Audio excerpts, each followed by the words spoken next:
Bendiciones, buenas tardes. Hoy yo les vengo a hablar viviendo por la fe. En la palabra de Dios, en 2 Corintios, capítulo 4, versículo 7, dice: pero tenemos este tesoro en vasos de barro, para que la excelencia del poder sea de Dios y no de nosotros, que estamos atribulados en todo, mas no angustiados, en apuros, pero no desesperados, perseguidos, pero no desamparados, derribados, pero no destruidos. Es algo que parece como ilógico y contradictorio lo que la palabra de Dios dice, pero sí, acá nos viene a traer la enseñanza, a mostrarnos que nosotros podemos estar perdiendo batallas o podemos perder batallas, pero nunca vamos a perder la guerra si Dios siempre está de nuestro lado. Así que como nosotros vamos a vivir en medio de este mundo hostil, en medio de este mundo indolente, indiferente, en medio de toda esta situación adversa y contradictoria que estamos viviendo, dice que debemos de aprender a soportar, para vivir en fe debemos aprender a soportar las pruebas con fe y con persistencia. Dice la palabra de Dios en Santiago, capítulo 1, versículo del 2 al 3. Les voy a leer. Dice versículo 2: hermanos míos, tengan por sumo gozo cuando ustedes se hallen en diversas pruebas. Sabe que la vida del ser humano siempre va a ser de prueba en prueba. Y dice: sabiendo que la prueba de vuestra fe produce paciencia. Mas tenga la paciencia su obra completa, para que seáis perfectos y cabales, sin que os falte cosa alguna. O sea, para nosotros vivir en medio de la fe tengo que tener la paciencia, y la paciencia me lleva a yo ser persistente, a yo ser constante, a yo ser diligente y a seguir creyendo que lo que yo estoy enfrentando es temporero, que lo que yo estoy viviendo no es la realidad de lo que Dios ya destinó para mí, porque es una realidad natural, pero hay otra realidad espiritual que puede venir a cambiar el problema, la dificultad, la enfermedad, la situación económica, la circunstancia, la tribulación que tú tengas. A través de la fe, si te conectas con el Dios Todopoderoso, Él puede venir a cambiar en un instante y darle un giro a tu historia, darle un giro a tu vida de acuerdo a lo que tú estás creyendo. Tenemos que tener mucho cuidado, porque lo que tú piensas atraes y lo que tú deseas también lo atraes. Entonces tenemos que tener cuidado con esos pensamientos de derrota, con esos pensamientos que más se albergan en el corazón, en la mente, porque en esos pensamientos se determina tu victoria o tu fracaso. Entonces dice que yo tengo que ser paciente, y en esa paciencia me prueban la persistencia y la perseverancia, y en que yo tengo que ser persistente, en que yo tengo que tener paciencia mientras que me llega lo que yo estoy pidiendo y lo que yo estoy creyendo. Tengo que persistir en conocer a Dios, en buscar a Dios a través de la oración, a través de la lectura de la palabra, a través de mi conocimiento con Él, a través de hacer lo bueno, porque dice que no nos engañemos, que todo lo que el hombre siembra, eso hace, eso recibe perdón. Entonces, ¿qué es lo que yo tengo que hacer? Yo tengo que estar tranquilo, confiado y reposado, como dice la palabra de Dios. Está quieto y conocer que yo soy el Señor, y que yo defiendo tu pleito, y que yo defiendo tu causa. Así que cuando yo estoy quieta y reposada, pero confiando, orando, creyendo, visualizando, imaginándome lo que Dios en medio del conflicto, en medio del problema, va a hacer a mi favor. Esa es la confianza, esa es la paciencia. No es no dejar de hacer nada, es tener completo reposo y estar en completa tranquilidad y visionando y esperando lo que yo he creído, no lo que estoy viendo. Me hago entender. Si tú estás creyendo por un milagro de sanidad, no te puedes concentrar en los síntomas. Si el milagro es para ti o es para alguien del cual tú estás creyendo, no te puedes concentrar en los síntomas o en el dictamen que el médico dijo, sino que te tienes que concentrar en lo que Dios te prometió y en lo que tú quieres tener, tú no quieres estar enfermo, tú no quieres estar adicto a un medicamento, tú no quieres estar atado toda la vida a un síntoma, a un dolor, a una molestia, a una degeneración de algún órgano de tu cuerpo, sino que tú lo que te quieres ver es estar sano, te quieres ver saludable, no quieres volver a sentir síntomas o no quieres ver a tu ser querido padeciendo. Entonces, ¿en qué te tienes que concentrar? No en lo que estás viendo en tu ser querido o en tu mismo cuerpo, sino en lo que Dios ya prometió, que por sus heridas ya somos curados. O sea que te tienes que ver sano o tienes que ver esa persona sana, te tienes que concentrar en que para Dios no hay nada imposible, que lo imposible para ti, para mí,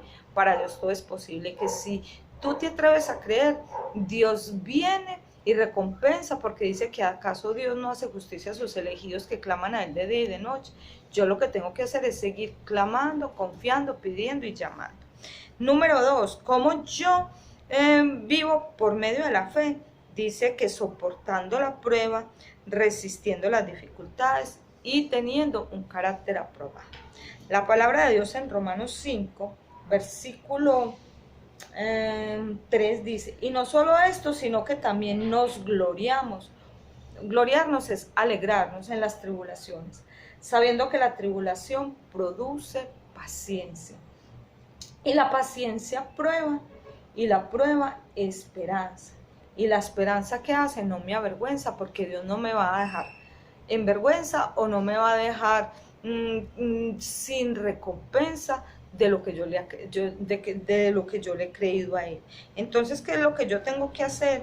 Yo no puedo sucumbir ante la adversidad que me está pasando. Yo no puedo doblegarme a rendirme, a decirme, bueno, ya me dieron el dictamen y ya tengo esto, y bueno, el dictamen es que ya me tengo que acostumbrar a tomarme este medicamento para toda la vida. Bueno, lo que me está pasando en mi economía, o lo que está pasando, bueno, ya es que en todo el mundo está pasando de que la economía decayó, entonces, bueno, yo también me voy a acomodar. No, los que tenemos fe y seguimos perseverando y nuestro carácter está siendo probado, nosotros persistimos creyendo que de dónde viene mi socorro viene de lo alto, y que el Señor es el que me da el poder para hacer las riquezas, como dice en Deuteronomio 8:18.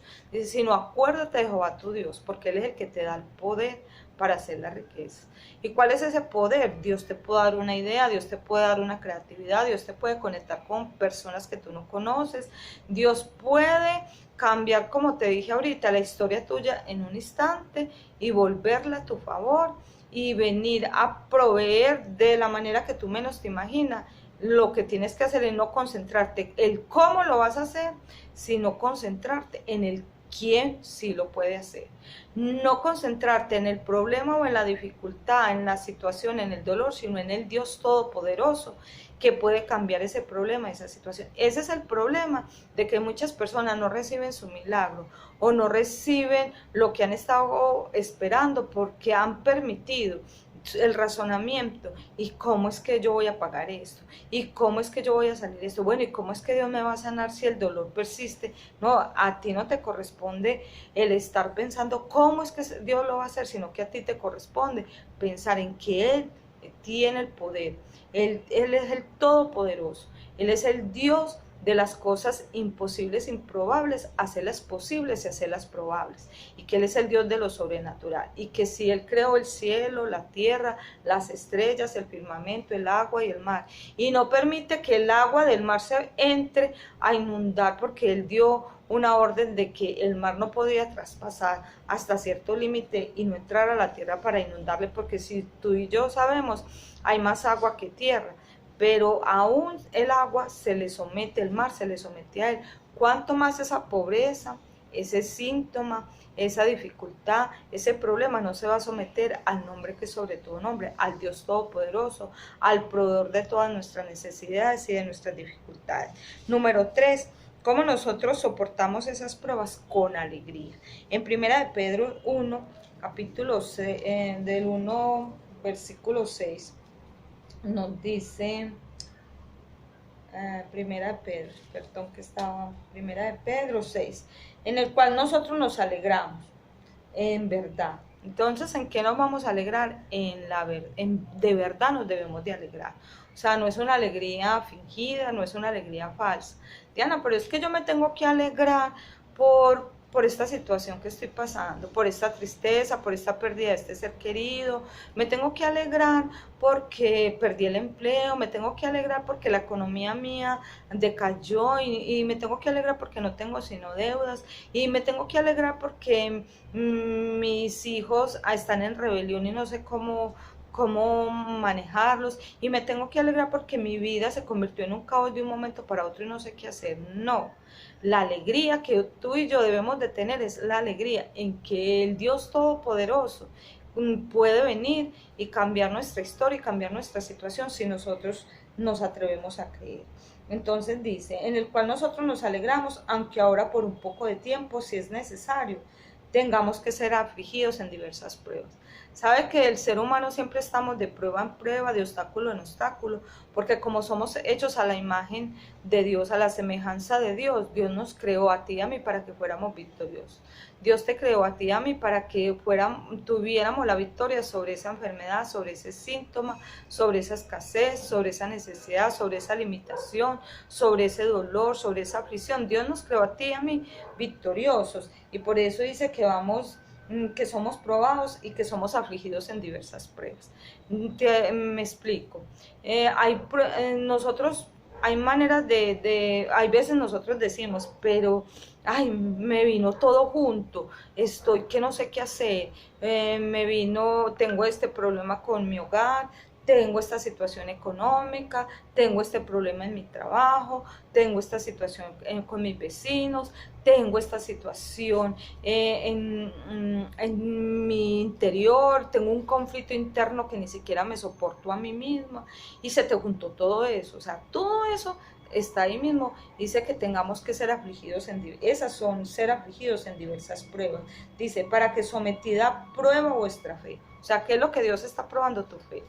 Tu fe de que si realmente si quieres esa sanidad, realmente si quieres ese milagro financiero, realmente si quieres esa restauración de ese hogar, realmente si quieres que esos hijos realmente sean cambiados, realmente si quieres que tu vida cambie y que tú verdaderamente, tu interior y todo tu ser traiga una transformación. La renovación de tu mente, o sea, que tu mentalidad cambie y que tu manera de hablar cambie. Realmente si eso es lo que quiere, eso es lo que va a probar la fe. Entonces,